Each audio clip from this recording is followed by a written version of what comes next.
So I'm with a consultant, and he looks me square in the eye and says, Dave, you have no chance of winning this race unless you go super, super negative on your opponent. And I was like, uh, doesn't sound like me. How could I possibly do that? He said, well, if you want to win, you have no choice. So what the heck am I going to do? My name is Dave Kerpen, and I am the candidate. Jess.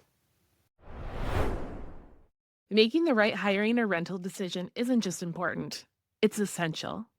At AccuData, they provide fast, accurate, and compliant background screening services that help businesses, landlords, and property managers make informed choices with confidence. From criminal background checks to employment verification and credit reports, their comprehensive screenings ensure you hire and lease with peace of mind. And with their easy to use client portal, managing background checks has never been simpler. Trust the experts who put accuracy, compliance, and customer service first.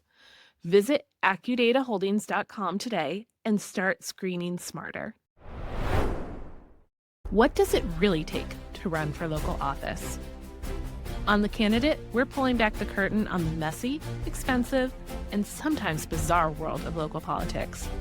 Join us as we share the unfiltered truth about what happens before you see those campaign signs pop up in your neighborhood.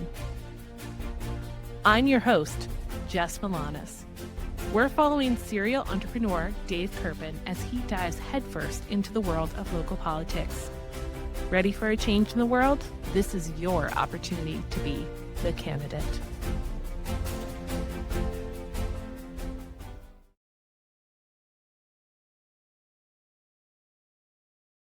We just wrapped another podcast episode where we talked about being likable and what it means to be likable.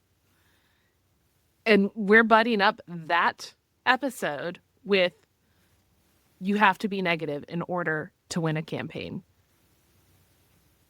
What are your thoughts? What are you feeling? You know, it's horrible because it shouldn't be that way. And I'm not sure it is that way, but if it is, then it shouldn't be, right? I mean, I should be able to run on the merits of my own life and vision, solutions, etc. Here's the challenge. The challenge is that, as I understand it, the other party has done very negative campaigning for years, which has impacted our party a lot.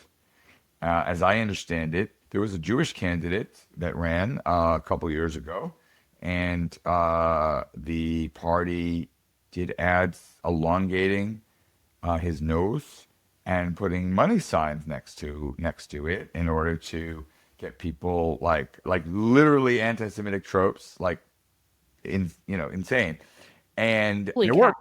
It worked. He lost, and so the question is, years ago there was Hillary was when they go, or was it Hillary or No, Michelle? it's It was Michelle Michelle. said when they go low, we go high. When they go low, we go high, but then they lost. You know what I mean? So it was like, you want to go high. I want to go high. I want to stay focused on positive. And like people that know me, Jess, know I'm like super optimistic, always smiling, always laughing kind of guy. I really am.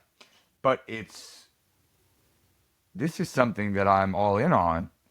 Spending a lot of time, spending a lot of energy, spending a lot of money, asking other people for a lot of money on, and I want to do it to win. So the question is, what do I need to do that to win? Boy, I hope not, but I need to be realistic as well, and I need to listen to those that have come before me, and I need to like really take that into consideration.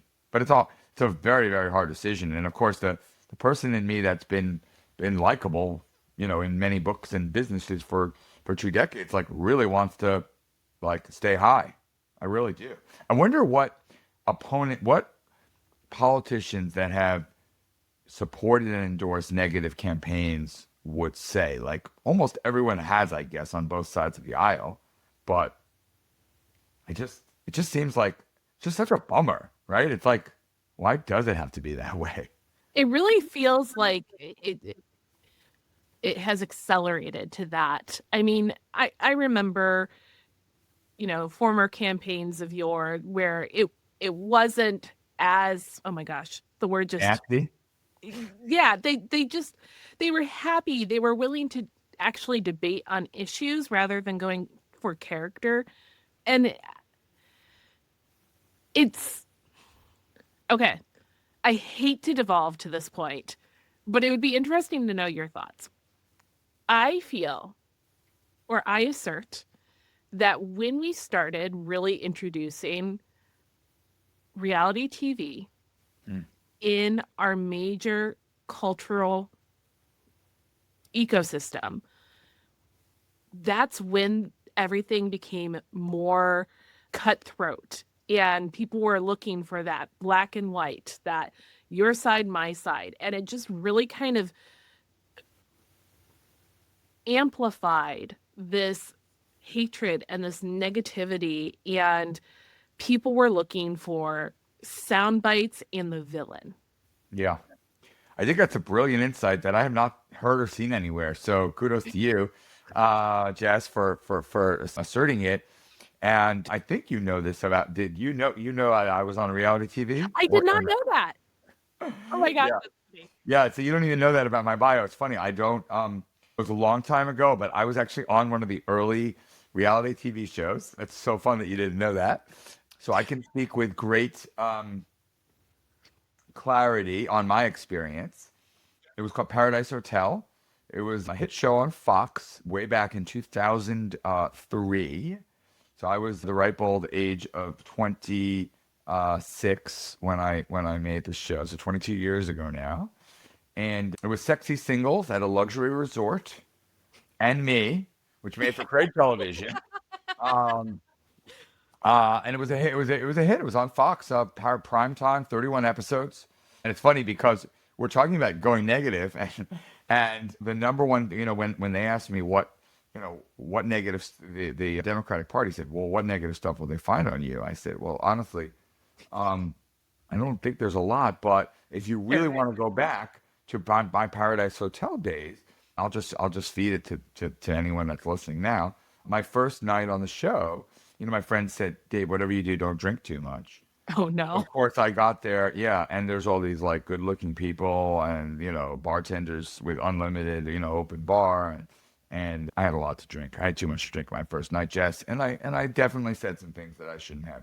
Embarrassed myself for sure. Now, it was 22 years ago. I was 26, and nothing that I said was anything like people who have been elected president of the United States of America. So that being said, back to your point, um, when I was on Paradise Hotel, there were story producers whose job it was to write the story. Even though I was actually living it, they wrote the story. And for the story, they had characters. And instead of being Dave Kirpin the human, I was Dave Kirpin the character on the show. And for that reason, to your point, reality show stars, I'll say that word loosely, contestants, whatever you want to call it, personalities, end up becoming characters and often caricatures. There's only so much time to really develop the personality. So, for instance, when I stood up on the show against people's bigotry, and I spoke out against anti-Semitism and the homophobic comments that people were making, that never aired because it didn't fit within the story arc. What aired instead was my scheming to try to win the game. So I became the schemer on the show. So to your point, reality TV to an extent, and I would argue also like Instagram, TikTok, like the whole like short form online video world has created more characters and caricatures of people. Yeah. And we talked about this in previous shows, like just less nuance available. And so there are heroes and there are villains. There are victims and there are assailants. And I think in that context, it's less shocking to see. And by the way, a reality star in Donald Trump became the president Yep. by because I thought you were going to say this, by like a lot of name calling. Like, I remember one of the sort of clearest memories I have of Trump's first run was in 2016, was, during all those debates, like he came up with the name, he name called like everyone, right? It Yeah. was Lion Ted and Crooked Hillary, and all the name calling stuck and helped him. I think it really helped him win. So Because it was branding and it was the characters. it was branding and turning people into characters, and that level of generalization has, I think, become part of the political culture now. Very sad, but kind of true. Yeah. Which is why you get consultants telling me that I have to go negative. And, I don't know what I'm going to do. I hope I don't go negative, truly. I can't control, of course, what folks do, like outside of me, like what the party does, for example.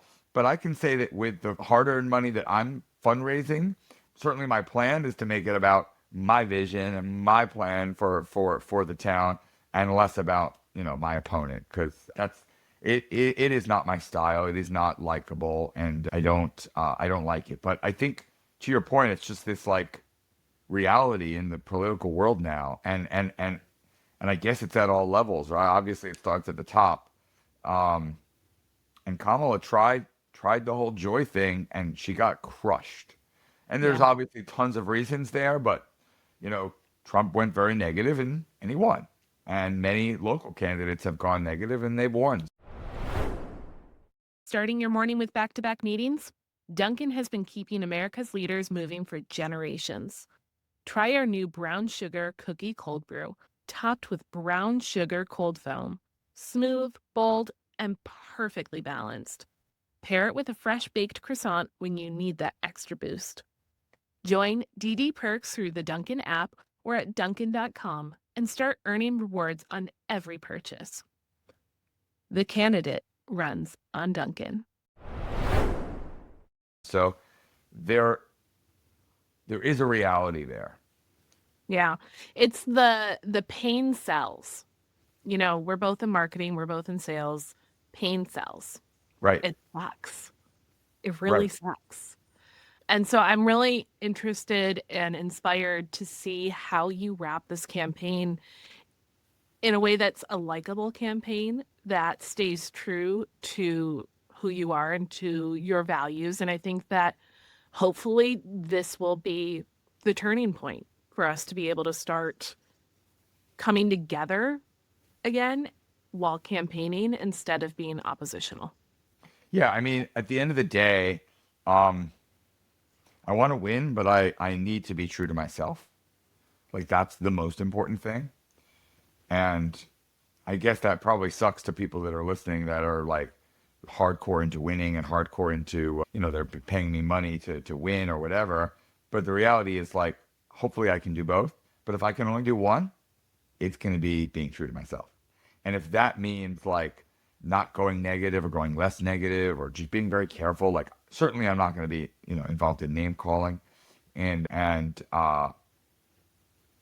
if if there are realities to point out that are truthful about my opponent, then of course I'm open to pointing them out. But um, in an ideal world, it would be about me and my vision versus my opponent and their vision versus instead of who can come up with a nickname that sticks the best. Yeah. Yeah. This past weekend was the Super Bowl, which eyes were on the US from all over the world. And one thing that always strikes me, because I didn't grow up in a sports loving household, and then I married a Southerner who loves football. So I know so much about football these days. And I'm always just amazed at how physical these guys are and just run at each other full speed. And there's this tension during the game. But then at the end, they're hugging, they're exchanging jerseys, they're chit chatting. I kind of want politics to be more like football. Right. Right. Well, I'm up for giving it a try. I am. Like you and I are sitting here. I mean, admittedly, we're both sort of more idealistic. Um, and, talk to me in 6 months. And the thing is, you know, I hate to say that it devolves into like who starts, like literally like, Yeah. like elementary school kids in a schoolyard.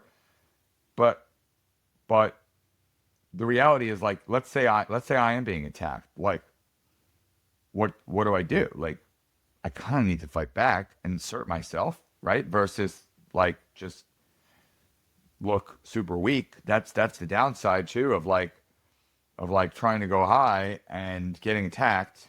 I'm not saying I will be, but let's say it's a fairly safe assumption, Yeah. based on the data, based on the experience here, literally in my town.